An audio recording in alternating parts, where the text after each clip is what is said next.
We are often offered a comforting, sedative promise when the weight of the world crashes down upon us. Time has all wounds. It is whispered at finals, printed on sympathy cards, and repeated in the quiet, disparate moments of our own internal monologues. We treat the calendar like a physician, believing that the mere ticking of the clock, the turning of the earth, and the accumulation of days will act as a soul for the soul. But how many of us have looked at a calendar, realized years have passed, and found the age to be just to be, a path as sharp, numb, dis as rubbing? We wait for the pain to fade, but instead it seems to fossilize. Now, let us explore the profound wisdom found not in adding more, but in letting go. The ordinary world, the state in which most of us raid, is one of passive waiting. We have been culturally conditioned to view time as a flowing river that naturally weighs away the debris of our suffering. We stand on the banks of our own lives, watching the water rush by, expecting that eventually the river will run clear. But this is a fundamental misinterpretation of the nature of time and the nature of the mind.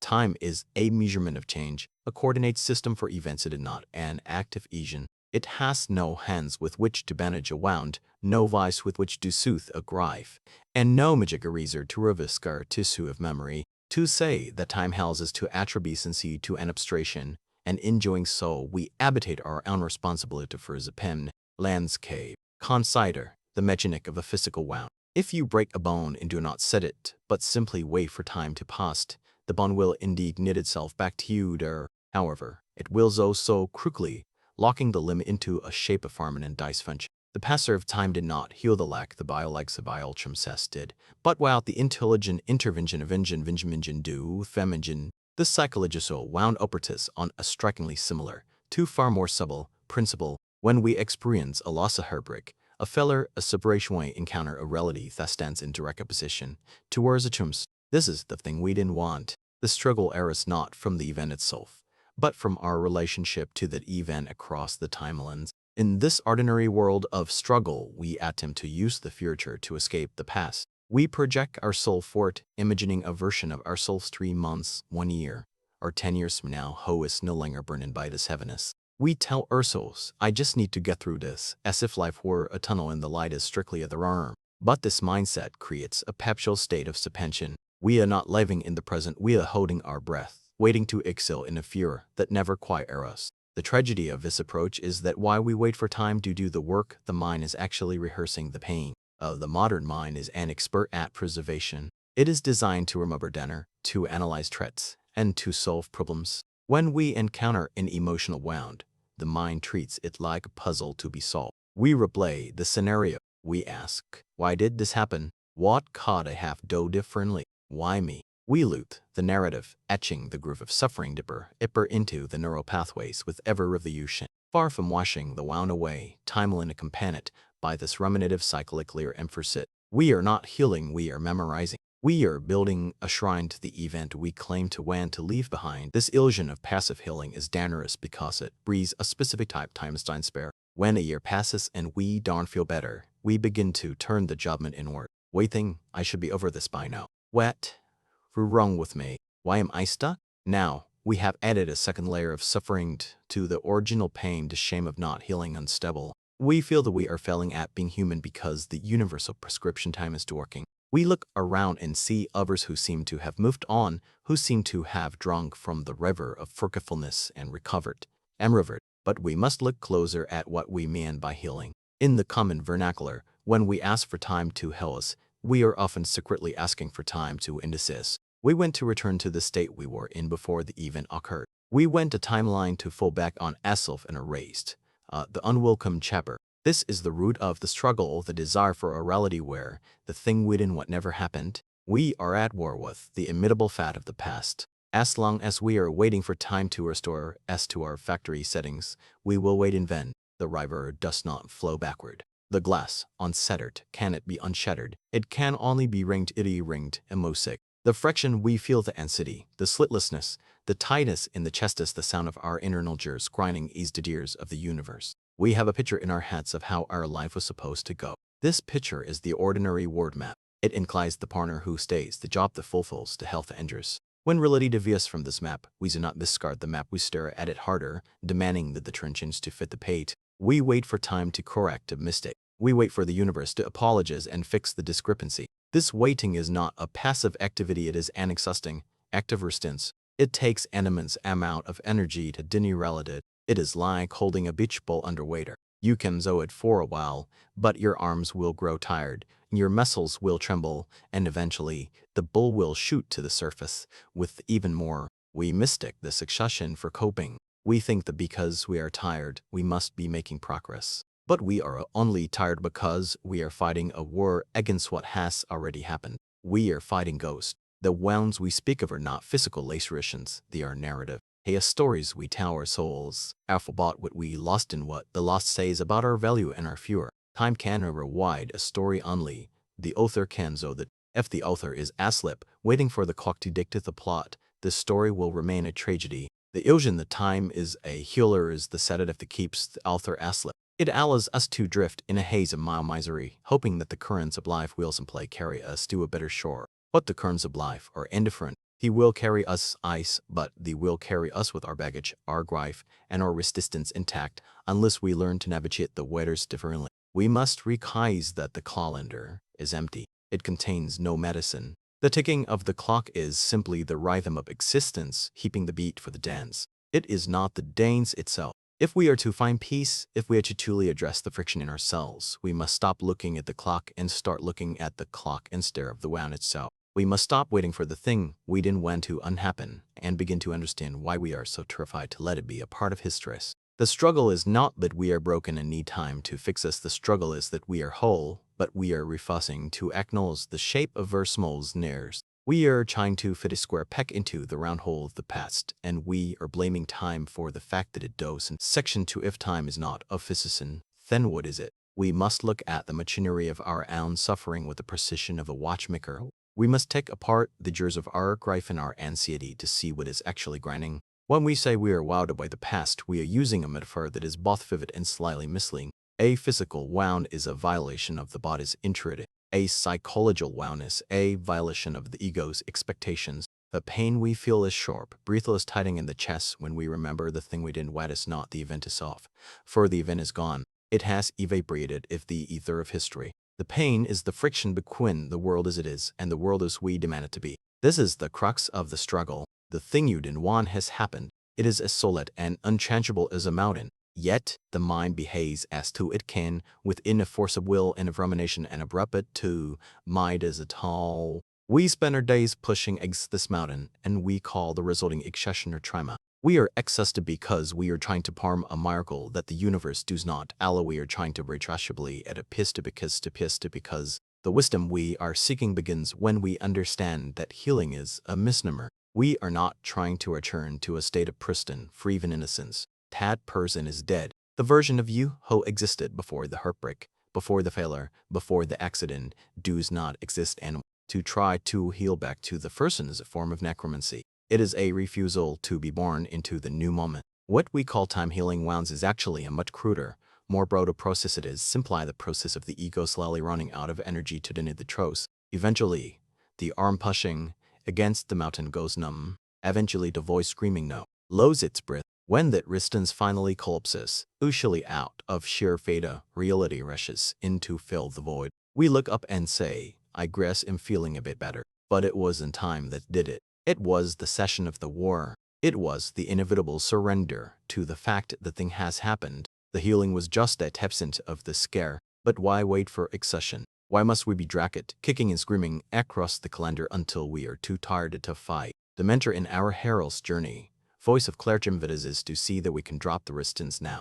We do not need to wait 10 years to realize that the past is a consider the nature of this unwanted thing. We label events in our lives with binary text, good or bad, wanted or unwanted, blessing or curse. This is the dualistic trap of the human mind. We have a script for how our life is supposed to go, a linear narrative of ascending success, comfort, and companionship. When an event occurs that violates this script, we label it a wound. But nature white, no scripts. Nature knows only events. A storm is not bad to the ocean, it is just a turbulent state of the water. A forest fire is not evil to the woods, it is a chemical transformation that clears the underbrush for new growth. Our suffering comes from our insistence that the universe should have consulted our script before acting. We feel betrayed. We take it personally. Why did this happen to me? It's the cry of the ego that believes it is a protagonist of the universe. But if we zoom out, if we adopt the view of the astronomer or the biologist, we see that event was this an event. The world is created entirely by our rejection of it.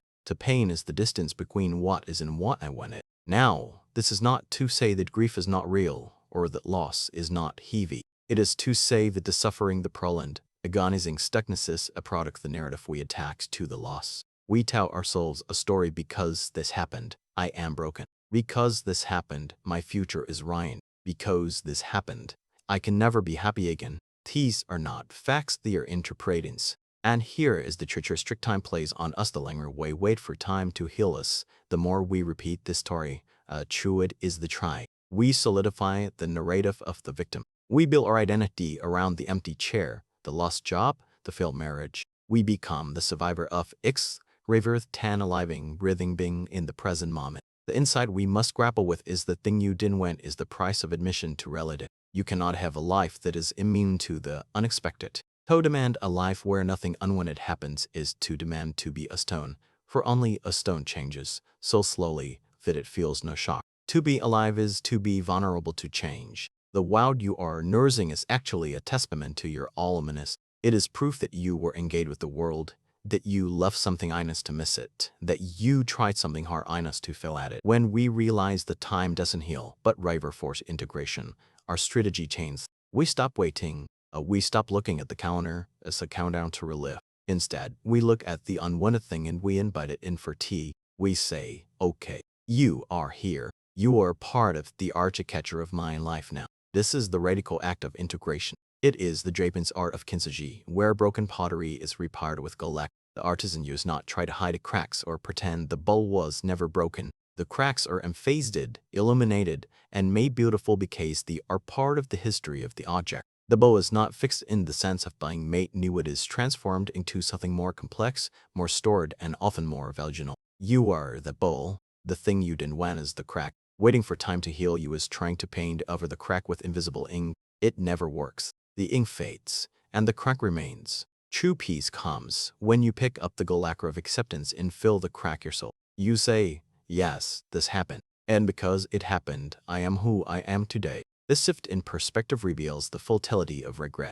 Regret is the attempt to live in a theoretical past. It is a ghost ship sailing on an ocean that doesn't exist. We torture ourselves with if only I had turned left instead of right. We play these alternate realities in our minds, seducing ourselves with a fantasy that tears a version of us somewhere in the multiverse who is happy because they didn't have the separance mix. But the version of you is a phantom. It is a hologram projected by a dissatisfied mind. The only version of you that is real, the only version that has blood in its veins and air in its lungs, is the one sitting here, right now. To accept the things you didn't want have already happened is to wake up from the dream of the phantom life. It is a sobering, cold-bitter awakening. It forces to look at the record of our plans and say, this is what is. But in that sobriety, there is an immense liberating power. As long as you are wishing for a different past, you are paralyzed in the present. You are tying up mind of your mental RAM running a simulation of a life you don't have. When you finally accept a wanted thing, you free up the energy. You stop fighting the ghosts. You return to the driver's seat of your actual life. The struggle, then, is not against the world, but against our own stubbornness. We think that if we accept the unwanted thing, we are conning it. We think that if we stop grieving, we are betraying what we lost. We feel that our pain is a form of loyalty. If I stop hurting, it means I didn't care. This is the logic of a child, innocent but misguided. Your pain does not help the uns you lost. Your suffering does not rectify the mystic. Universe does not require your misery as a tax for your existence. The great tribute you can pay to the past is to live fully in the present, enriched by the lesson, not crippled by the memory. We often fear that acceptance means passivity, that if we accept the bad things, we will become doormats. But the opposite is true. Denial is passive, it withdraws from reality, evio a fantasy of how things should be.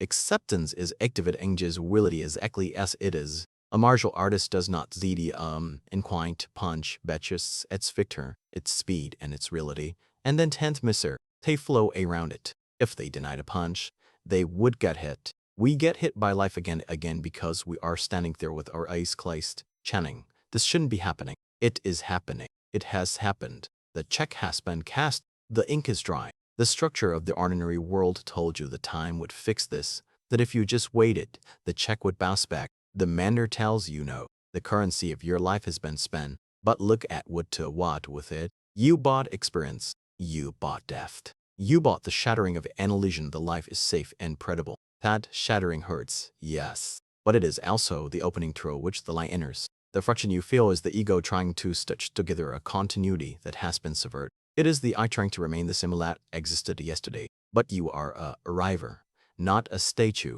The arriver does not mean to rock. The chains it simply flows around it, creating a new band, a new shape, a new charm as it rushes over the stones. The unwanted thing is just a rack in your river. You condemn yourself up against it, stagnating in building pressure until you burst.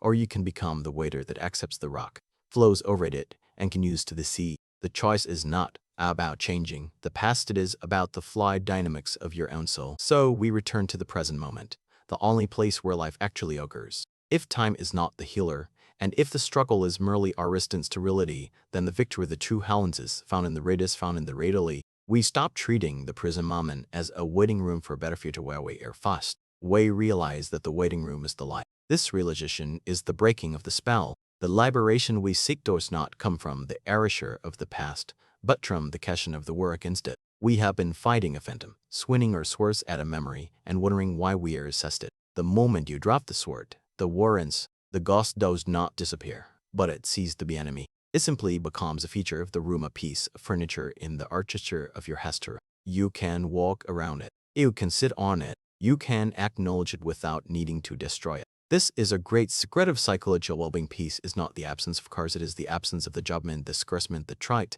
When we stop labeling our history as a wound that needs to be healed and start seeing it simply as what happened, the emotion sharp-pappling, that even loses its power to hurt us because we have stopped giving it the power. We have stopped feeding it with our resistance. Consider the physical sensation of letting go. It is not a mental calculation. It is a somatic release. It is the unclenching of the jaw, the lowering of the shoulders, the softening of the belly. That is the deep exhalation that says, okay. This okay is not an admission of defeat, it is an admission of reality. It is the most powerful word in the human language because it links you with the universe. When you say okay to the thing you didn't want, you are no longer a victim of circumstance, you are a participant in existence. We find the new perception we return with is wide and more for foulness. We are no longer carrying the heavy baggage of how life should have been. We are traveling like, carrying only how life is. This allows us to move with agility and grace. We can look at the person who left, the opportunity that vanished, or the mistake we made,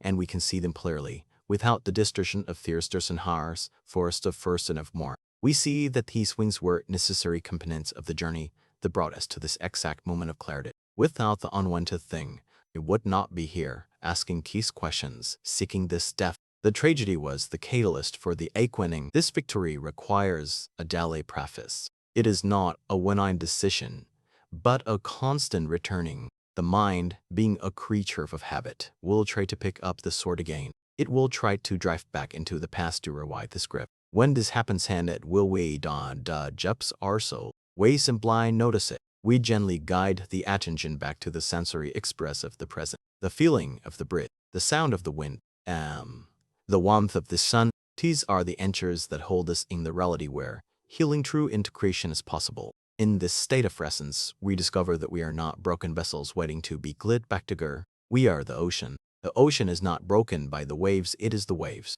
The ocean is not diminished by the storms, it expresses the storms. You are vast enough to contain the grief, the loss, and the joy all at once. You don't need time to drain the ocean of its salt, you only need to realize that you are the where, type of debris floating on the surface. To hell, then, is to expand your definition of yourself to include the unwanted. It is to say, I am the person who suffered this loss, and I am also the person who is drinking this cup of tea, and I am also the person who is capable of laughter. You are not defined by the one thing that went wrong. You are the context in which it happened. When you shift your identity from the one-on-one to the witness of the wound, the suffering transmutes into wisdom. This is the return to the village. We come back to our ordinary lives, but we are chained. We no longer look at others and wonder why they are happy and we are not. We look at them with compassion and knowing that they, too, are liable finding a script war against their own unwanted things. We become gentler. We become more patient. We stop rushing toward the future because we know the future is just an air now that we will have to accept when it arrives.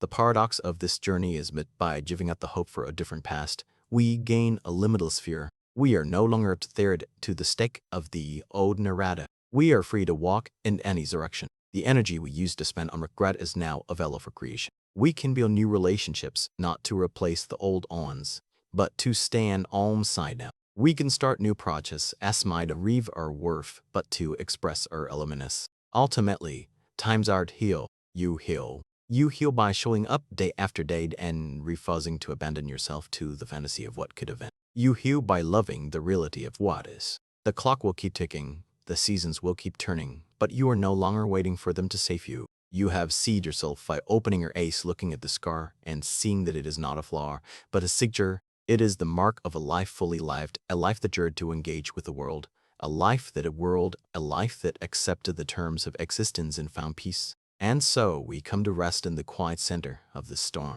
We realize that the peace we were chasing was never in the fear, it was always here, buried under the noise of a reefus. The wild is not a price in it, is a window. Through it, we see the world with new eyes that are no longer searching for a cure, but are simply and bountifully open.